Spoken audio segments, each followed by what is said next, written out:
Bismillahirrahmanirrahim. Assalamualaikum warahmatullahi wabarakatuh. Salam sejahtera teriring doa. Semoga kita semua dalam lindungan Tuhan Yang Maha Kuasa. Kalau di beberapa pertemuan yang lalu kita membahas tentang penelitian kualitatif, ya, dalam hal ini adalah penelitian dasar, ya, yang pendekatannya kualitatif. Kali ini kita akan mencoba desain penelitian yang lainnya. Ya, sebagian peneliti mengatakan desain penelitian yang berbeda walaupun pendekatannya sama, bisa kuantitatif dan bisa kualitatif. Tapi sebagian peneliti yang lain mengatakan bahwa memang bentuknya sudah beda. Ya, jadi kalau kita root dari penelitian itu jenis-jenisnya ada penelitian dasar dan penelitian terapan atau penelitian tindakan, ini merupakan bagian dari penelitian tindakan. Apa itu penelitian tindakan dan bagaimana kita menggunakannya untuk menganalisis sebuah fenomena? Mari kita simak video ini dengan seksama dan tentu saja sudah saya selingi dengan beberapa materi yang sumbernya adalah dari bukunya Creswell tahun 2014. Secara PDF sudah saya kirimkan juga kopinya, nanti silahkan kalian bahas bersama-sama. Oke, kita akan mengenal desain penelitian tindakan itu seperti apa dan bagaimana gitu ya. Oke. Sebelumnya penelitian itu kan kalau kalian tahu ya, yang kita bahas selama ini itu dasarnya adalah penelitian untuk menggali sebuah fenomena, ya, dan dianalisis datanya yang berupa data ex post facto.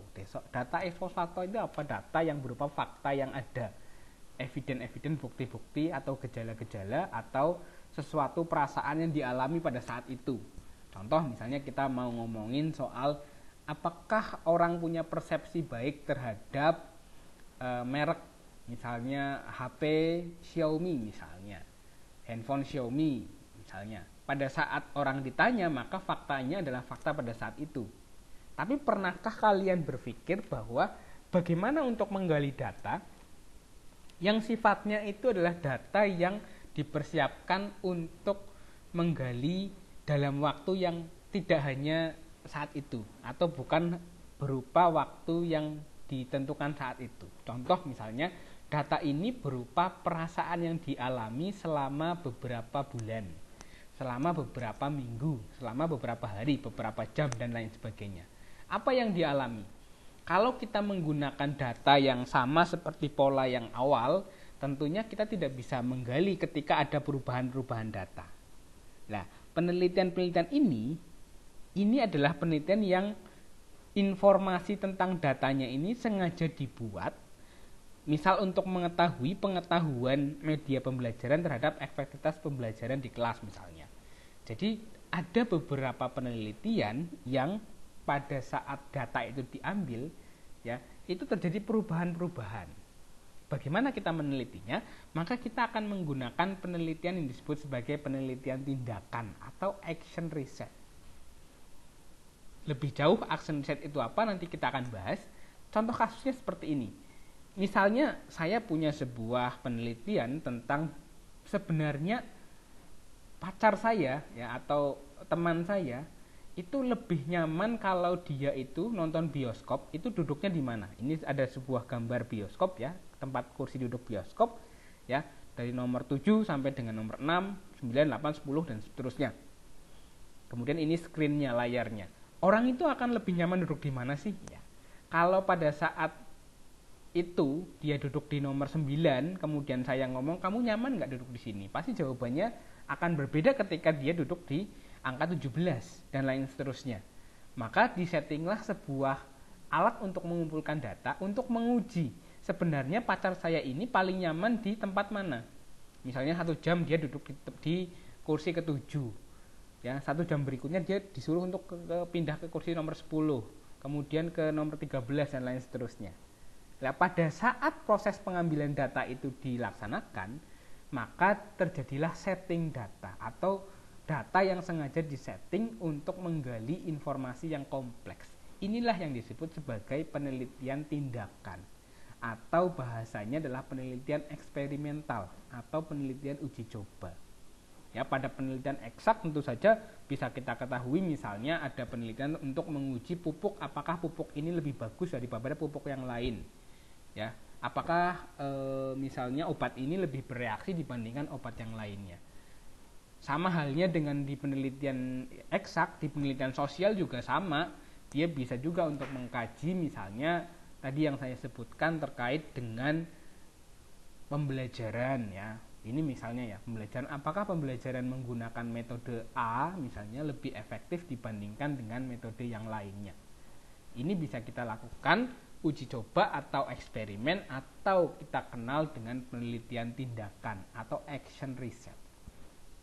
Oke, untuk menggampangkan pemikiran kita ya, kita punya sebuah bagan di sini.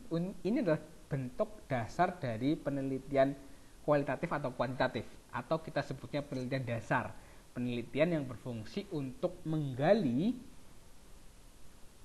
atau menguji sebuah fenomena atau sebuah teori tertentu. Jadi tujuannya hanya menggali fenomena atau menguji teori tertentu. Tidak ada perubahan atau setting dari perilaku yang harus ditetapkan, karena ini bukan penelitian tindakan. Desain penelitian dasar sederhana. Ada objek yang kita teliti, ya, misalnya objeknya adalah siswa atau konsumen lah, konsumen. Ya, kemudian kita butuh data, ya, datanya kita ambil, misalnya konsumen tentang perilaku konsumtifnya dalam pembelanjaan online misalnya. Maka kita tinggal gali, kamu berapa kali sehari dalam melihat Shopee, beberapa kali membelanjakan diri menggunakan Shopee dan sebagainya. Maka ketemulah data. Setelah ketemu data ini dikumpulkan, maka kita analisis. Selesai. Inilah adalah penelitian dasar. Ex post facto tadi saya sampaikan. Tapi akan berbeda kasusnya ketika penelitian ini adalah penelitian tindakan. Ya, agak sedikit lebih kompleks, tapi ini menarik untuk diteliti. Yang pertama adalah di struktur penelitian tindakan, ya, misalnya ada objek yang diteliti. Objek yang diteliti ini kemudian ingin meneliti tentang perilaku tertentu. Kita ketika mengambil sebuah data, ini kita memerlukan sebuah perlakuan atau intervensi. Dari intervensi ini atau perlakuan ini nanti data baru hasil intervensi akan didapatkan. Contoh, misalnya saya ingin mengetahui apakah media video melalui Instagram, ya, ada video melalui YouTube yang panjang durasinya, ada video melalui Instagram yang pendek durasinya, itu lebih efektif ketika digunakan sebagai alat untuk menyampaikan informasi. Lebih efektif mana menyampaikan informasi melalui YouTube atau melalui Instagram dari segi kecepatan informasi. Nah, saya menguji nih, dua-duanya saya uji. Ada satu kelompok mahasiswa yang saya berikan treatment dengan memberikan materi lewat Instagram. Ada satu lagi yang saya berikan treatment, memberikan informasi, memberikan materi lewat YouTube. Ya, keduanya saya uji. Dalam proses ini, kondisi empiris yang ada itu berubah. Karena kita melakukan perlakuan. Yang satu diberi perlakuan A, yang satu diberi perlakuan B. Maka data baru hasil intervensi atau perlakuan ini yang akan kita analisis. Kemudian kita menganalisis, sebelum menggunakan menggunakan YouTube sebagai media, bocah-bocahnya, anak-anaknya begitu, itu biasa-biasa aja, nggak pintar-pintar amat. Tapi ketika dia lihat YouTube, dia tambah pintar. Demikian juga dengan Instagram. Atau misalnya data sesudahnya, ternyata sesudah menggunakan Instagram lebih baik. Atau dengan membandingkan keduanya, ternyata yang menggunakan Instagram itu lebih cepat aliran informasinya dibandingkan yang menggunakan YouTube. Tapi kemampuan berpikir kritisnya lebih tinggi yang menggunakan YouTube, misalnya. Kreativitasnya orang yang main TikTok itu mungkin lebih tinggi. Tapi tingkat kritis dan berpikir kritisnya, berpikir jangka panjangnya itu sangat rendah. Karena dia bisanya cuma joget-joget doang, misalnya. Ini misalnya ya, mohon maaf yang suka TikTok dan sebagainya. Dibandingkan dengan yang suka YouTube. Yang menonton YouTube mungkin dia tidak begitu kreatif amat, tapi dia punya daya analisis yang lebih tinggi. Karena dia menonton video dalam jangka panjang, dengan durasi yang lama, dan dalam posisi dia bisa memikirkan kembali. Kalau TikTok kan kalian lihat cuma ya gitu-gitu doang, ya. Orang yang sama dengan gaya yang berbeda, dengan tempat dan situasi yang berbeda, tapi gerakannya cuma sama, itu ya. Bedanya cuma yang satu ada belahan dadanya, yang satu nggak ada, misalnya seperti itu ya. Bagi semua yang suka TikTok. Dan mohon maaf jika kalian tersinggung karena kalian juga tiktokers misalnya. Nah, inilah beda antara desain penelitian tindakan dan desain penelitian dasar. Berikutnya adalah apa sebenarnya penelitian dasar itu? Penelitian tindakan itu. Penelitian tindakan atau action research atau eksperimen riset ya, atau bisa disebut juga sebagai penelitian percobaan. Ini merupakan penelitian yang di mana peneliti ini dengan sengaja memberikan intervensi atau perlakuan terhadap variabel bebas ya kepada subjek penelitian dengan tujuan untuk mengetahui pengaruh perlakuan tersebut terhadap variabel terikatnya. Ingat, pengaruh perlakuan. Jadi yang ditentukan adalah pengaruh perlakuan, bukan pengaruh variabel itu secara ex post facto. Itu perlu diingat sebagai pembeda. Faktor penelitian yang menentukan adalah adanya perlakuan dan intervensi, beda dengan di penelitian dasar.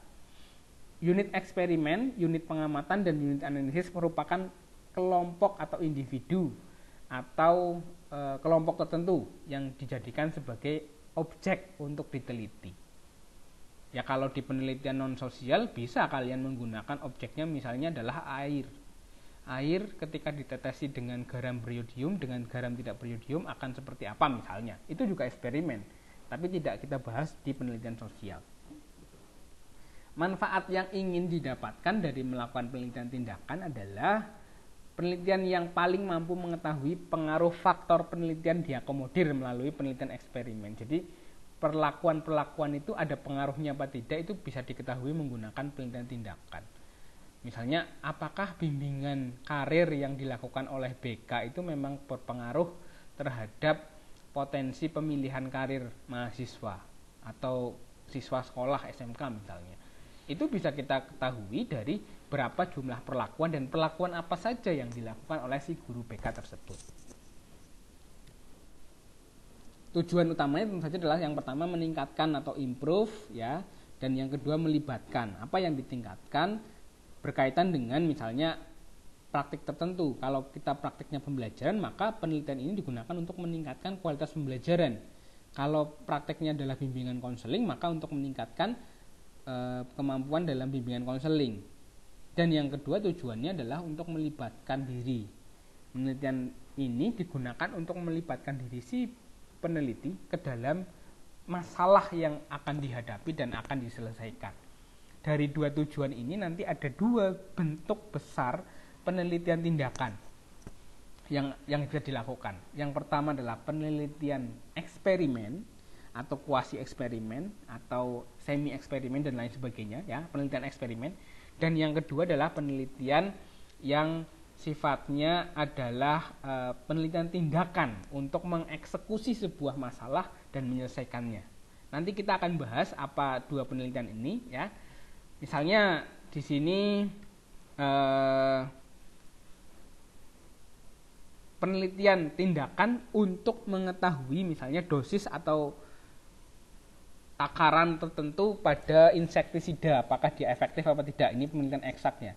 Itu dilakukan menggunakan penelitian tindakan.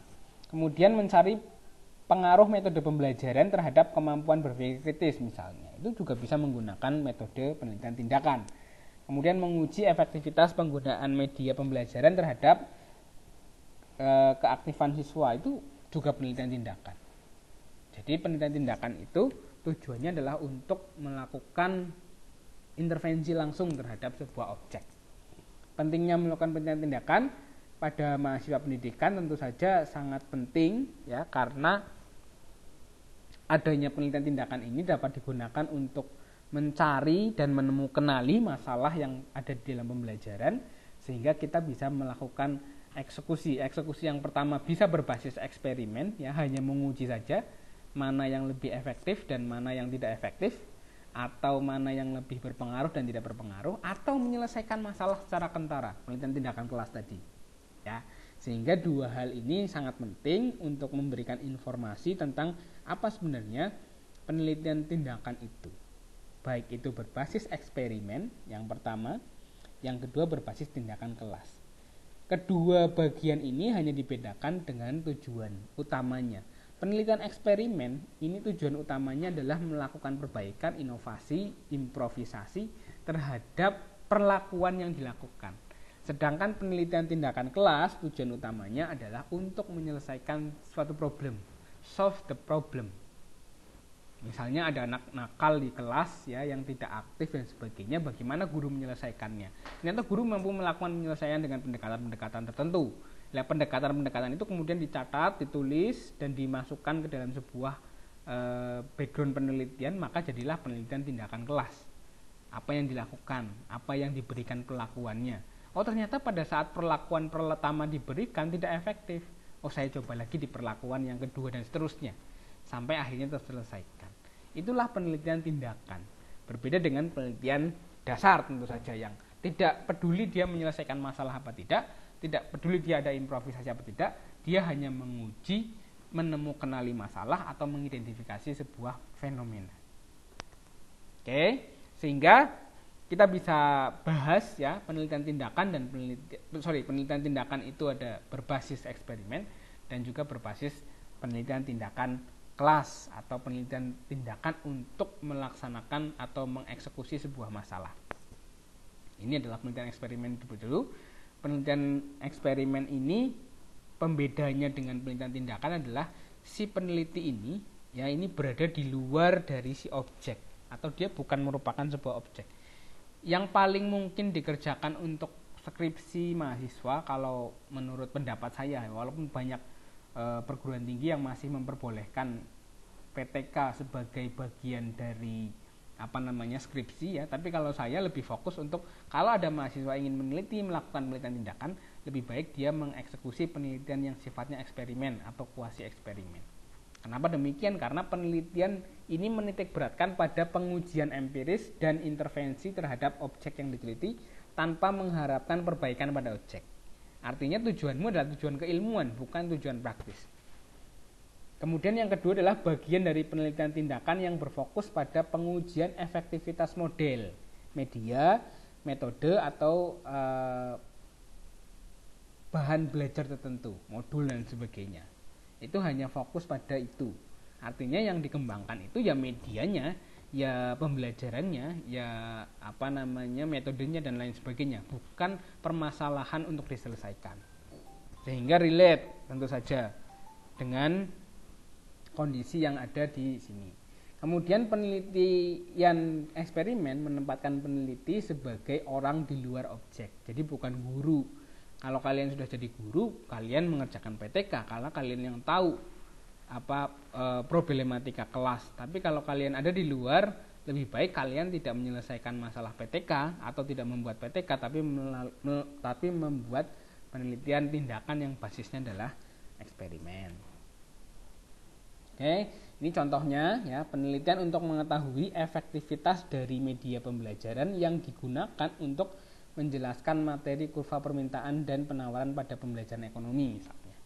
Efektivitas pembelajaran berbasis media digital misalnya dalam meningkatkan pemahaman terkait kurva permintaan dan penawaran misalnya seperti itu. Itu termasuk adalah contoh yang memfokuskan pada penelitian eksperimen. Karena apa? Karena dia hanya menguji efektivitasnya dari media pembelajarannya. Dia tidak bermaksud untuk menyelesaikan permasalahan pembelajaran di situ. Beda dengan penelitian yang sifatnya adalah penelitian tindakan ya. Ini beberapa klasifikasinya, nanti akan saya jelaskan di subbab tersendiri dan di video lain agar nanti lebih paham ya tentang eksperimen itu apa, tentang PTK itu apa.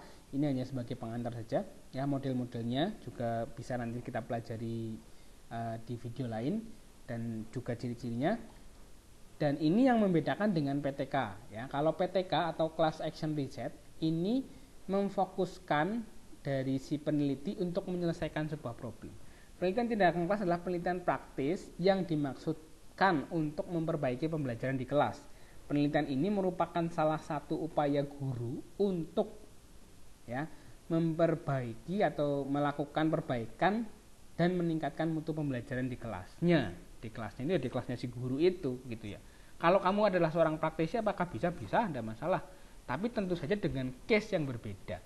Kalau kamu mahasiswa praktisi mungkin diarahkannya lebih ke eksperimental agar kamu fokus pada pengembangan keilmuan pada bidang praktis yang kamu dalami, bukan untuk menyelesaikan masalah yang ada di sebuah kelas yang menjadi kewenangan seorang pendidik atau seorang guru.